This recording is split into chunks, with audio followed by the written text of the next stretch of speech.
안녕하십니까. 오늘은 노인분들이 60세에서 65세, 2021년도에 추진 중인 70세, 이게 무슨 뜻이냐면은 노인분들이 정부에서 공적 보조에 지정해주는 나이를 말씀드리는 것입니다. 오늘 주제는 노인분들이 어떻게 해서 60세가 정부에 지정해준 나이가 됐고, 또 상향 조정을 65세로 해서 또 지금의 21세기 2021년 때쯤 되면 70세가 노인분들의 나이가 되지 않을까 그런 생각이 저는 듭니다. 또한 정부에서 오래전부터 추진해 온 것으로 알고 있습니다. 과거에 노인분들이 정부에 지정해준 나이가 60세 때는 1990년 1년, 2년, 3년까지 했죠. 그 다음에 93년 이후로는 노인분들 나이가 65세였습니다. 그리고 그 이후로 거의 이제 뭐 30년 됐지 않습니까? 30년이 됐는데 노인분들 나이를 정부에서 70세로 추진 중인 것으로 알고 있습니다. 과거에 노인분들이 정부에서 지정해준 나이가 60세 정도 됐을 때는 노인 일자리라든지 이런 것이 없었습니다. 퇴직하면은 또 본인의 하신 일선 놓으시면 갈 곳이 없었습니다.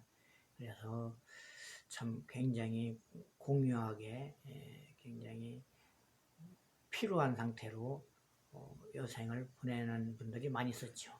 그러다가 노인분들이 60세에서 65세로 상향 조정을 하면서 몇 년 지나고 노인분들이 아우성을 냈지요. 아우성이라는 것은 목소리를 냈다는 이야기입니다. 우리도 너무 인생이 길은데 할 것이 좀 있으면 좋겠다. 일자리 달라. 그래서 시민단체나 정부의 협심하에 노인분들이 주유소라든지 또 기타 막리라고 해야 되나요? 이런 데 가서 일자리를 좀 찾게 되었죠. 근데 그것이 많지는 않은 일자리였습니다.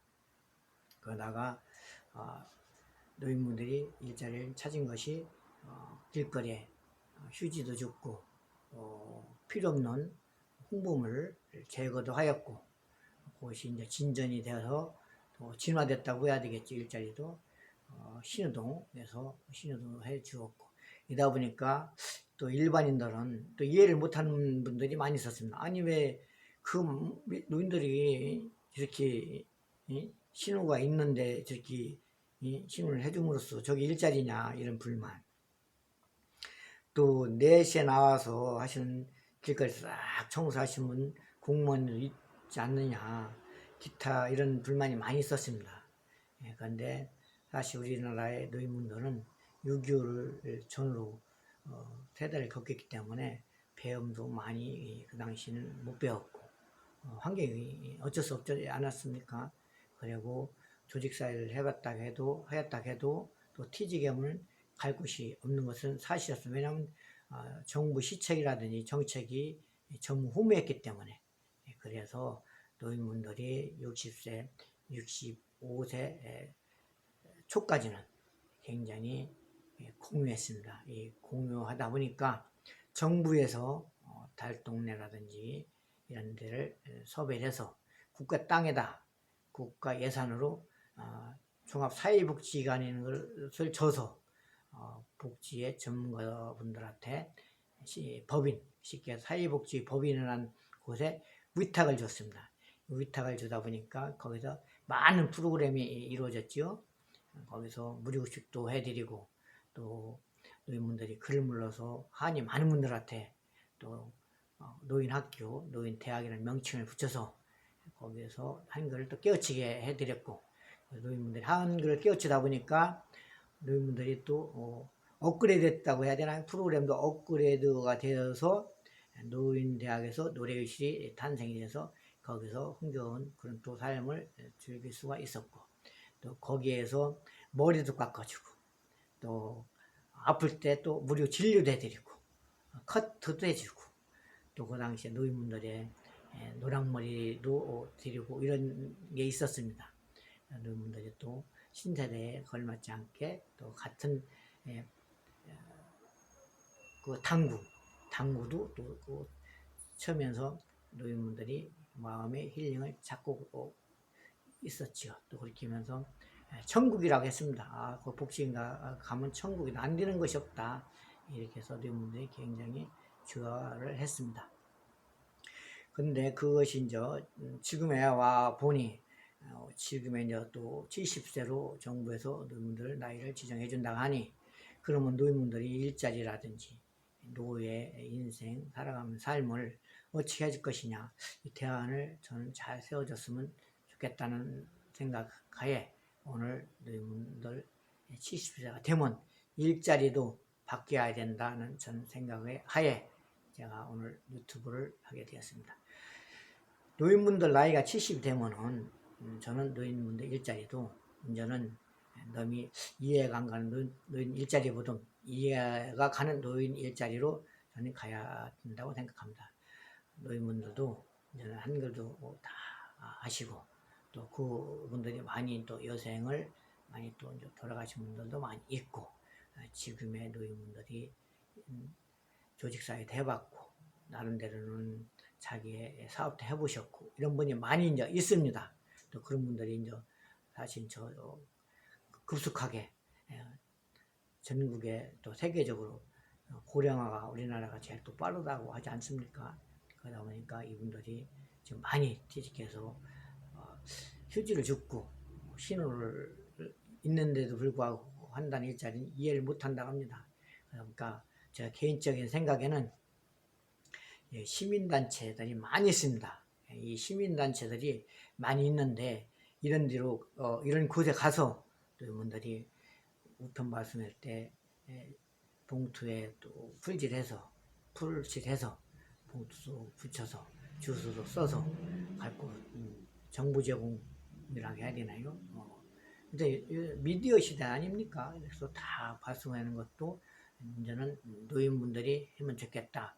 그런 것이 노인들이 주는 일자리가 적합하지 타당하지 않은가 이런 생각에서 오늘 제가 제언을 보고자 하는 것입니다. 과거의 일자리는 서두에도 말씀드렸듯이 휴지나 줍고 단순 일자리가 노인분들이라고 생각했는데 이제는 그런 것을 접어두고 노인분들도 시민단체라든지 또 택배 사업을 한때는 권장을 해서 공동 모금해서 택배 노인분들한테 발송을 하는 것도 해보았습니다. 근데 택배가 깨진 위험성도 있고 또 물건이 무겁고 하다 보니까 좀 힘이 들어서 지금은 접은 것으로 알고 있습니다. 그래서 앞으로의 노인들 분들의 그 일자리는 시민단체 얼마나 많습니까? 정부에서 지금 다 해줍니다. 제가 30년 전에 시민단체 할 때는요, 정부 지원이 없었습니다. 그러다 보니까 호랑이가 호랑이 소리를 내야 위험이 있듯이 고양이가 고양이 소리를 내야 되는데 호랑이가 고양이 소리를 내면 위험이 있습니까? 무슨 뜻이냐? 정부의 지원을 받지 않을 때는 목소리를 제대로 내고 또 프로그램도 좋은 프로그램을 많이 썼습니다. 근데 어느 시점부터 정부의 지원을 받는 이후로는 호랑이가 고양이 소리를 내므로써 역할을 못하는 것이 전 아쉬움이 아닌가 이런 생각도 해봅니다. 저는 그 당시에 그랬습니다. 그 당시에 시민단체에서 한 일이 여러 가지가 많이 있었지만서도 무료급식이 제일 큰 시민단체들이 영향력이 컸습니다. 그러면서 10억 이상 가져간 분들도 가져갔다는 건 정부 지원이죠. 저는 30년 동안 한 번도 정부 지원 가져가 본 적이 없습니다. 왜? 저는 미래를 봤습니다. 30년 후에 40년 후에 정부의 시책도 바뀌겠지만 국민들 생각도 바뀔 것이다. 어렵다고 그 순간을 모면하기 위해서 손을 벌려서 하다 보면은 저는 앞으로 문제가 발생할 것이다. 지금 문제 많이 발생하고 있지 않습니까? 근데 저는 30년 동안 한 번도 국가에 손 벌린 적이 없습니다. 그렇다고 제가 평탄한 길을 왔느냐? 그렇지는 않습니다. 의욕절이 굉장히 정말 참 많았지요. 제가 말씀드린 어느 그런 주제는 있는데 스님분들, 목사분들, 신부님들도 하다가 그만두신 분들이 대다수다 많다는 얘기죠. 예, 그런 얘기 한 적이 있습니다. 저는 명분이 없었습니다. 신부도 아니고 목사도 아니고 예, 저는 그런 게 있었기 때문에 정말 어려운 과정이 많이 있으면서도 저는 한 번도 손 벌린 적이 없습니다. 놈들이 10억씩 가져갈 때 물론 그 10억씩 받아 잘 노인 급식도 잘하고 또 노인분들한테 다른 프로그램에 적용시켜서 좋은 일을 많이 했겠죠. 저는 10억씩 따지면 30년이니까 300억이네. 저는 300억을 국가에다 벌어다 준 것입니다. 예. 그렇지 않습니까? 예. 그것이 쉬운 것 같지? 그렇지 않습니다. 놈들은 국가 또는 눈먼 돈이라고 다 그렇게 생각할 때 저는 굉장히 서운했습니다. 예. 그렇지만은 그때는 그 순간이었습니다. 1년에 100만원씩, 또 1년에 10억씩, 30년을 계산해보면요. 전 많은 걸 국가에다 봉사를 했습니다. 그러다 보니까 제가 과감하게 노인분들 정부에서 70세로 노인분들 공적부지에 의해서 추진하게 되면은 노인분들 일자리도 바뀌어야 된다는 것을 저는 강조하기 위해서 오늘 유튜버 시청자 여러분들 또 일반인들 분들께 제가 자문을 하는 것입니다. 그 자문을 한다는 것은 결국은 정부에다가 건의를 제가 미약하지만 건의를 해 줄까 하여 오늘 이렇게 이야기를 나누고 있습니다. 다시 한번 강조합니다. 노인분들 나이가 정부에서 제정하는 70으로 했을 경우에 노인분들 살아가는 삶도 바뀌어야 된다. 정부의 정책도 바뀌어야 된다. 이런 말씀을 하고 있는 것입니다. 그러다 보니까 제일 중요한 것은 노인들 일자리인데 이 일자리, 과거 일자리는 우리가 조직사회도 많이 못 해봤고 한 분들이 많이 있었기 때문에 또 글도 많이 모르신 분이 있었기 때문에 그것은 글을 모른다는 것은 우리가 전쟁을 많이 겪다 보니까 일본 사람들이 일본 욕은 하긴 뭐하지만 많은 제약을 우리한테 부담을 주지 않았습니까? 그러다 보니까 그런 시대를 암울한 시대가 있었죠. 지금은 노인분들이 똑똑하고 사업도 해봤고 조직사회도 많이 해봤기 때문에 노인분들도 시민단체 그 많은 시민단체들 그런 데로 가셔서 봉사를 하고 또 거기에서 여건이 된다면 페이도 받아가면서 노인분들이 70 나이에 걸맞게 일을 하는 정책을 세워줬으면 좋겠다 하는 의도로 제가 오늘 유튜브 영상을 찍었습니다. 다음 주제로 한번 나눠보겠습니다. 제가 30년 동안 할 얘기는 많지만 그건 하나하나 짚어가 보겠습니다. 오늘 여기까지 하겠습니다. 감사합니다.